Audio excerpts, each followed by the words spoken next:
financial framework. So, they were trying for the lines. So a little spicy, but not that much. Well, look, first of all, on the big issue that's dominating Quebec, the Canadians and the Hurricanes are tied at 1 at the end of the first period. Thank you for that. This is why we're on earlier, because of this. But look, I think I agree with Rosie a little bit. Like, there are some contrast points and things being differentiated. What you talked about there with Jagmeet Singh going after Mr. Blanchette, saying you're as useless as the monarchy. These are two parties getting squeezed out of a very binary national election, the Bloc being sidelined in Quebec the way the NDP is being sidelined in English Canada, both trying to make the pitch for another minority parliament with them having the balance of power. It's a very difficult argument to make in an election that is so polarized broadly between the Conservatives and the Liberals, with the Donald Trump factor overshadowing everything. But what Jagmeet Singh is trying to do there to voters in Quebec and francophones outside of Quebec is that the NDP actually has a list of achievements to put on the table as a player in a minority parliament. They delivered some things through the Supply and Confidence Agreement with the Liberals, and they're making the point that the Bloc can't, it hasn't. And this sort of leads into the sort of typical Liberal attack inside Quebec, is that Conservatives won't, the Bloc can't, and this is where we come in.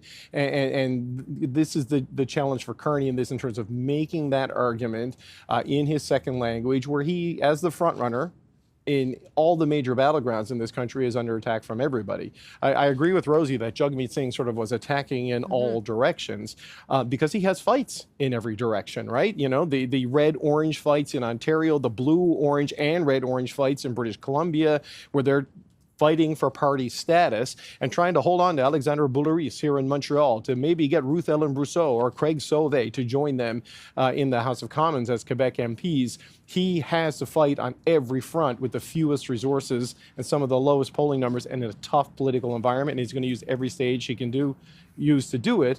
And he also is desperately, as you saw throughout this debate, trying to put healthcare front and center. Yeah. This is an issue the NDP believes they're associated with, going back to Tommy Douglas with dental care and pharmacare. He wants that issue, and they're even getting into it with Patrice Watt at the end, saying, "You cut me off every time." Well, I try to talk that was about interesting.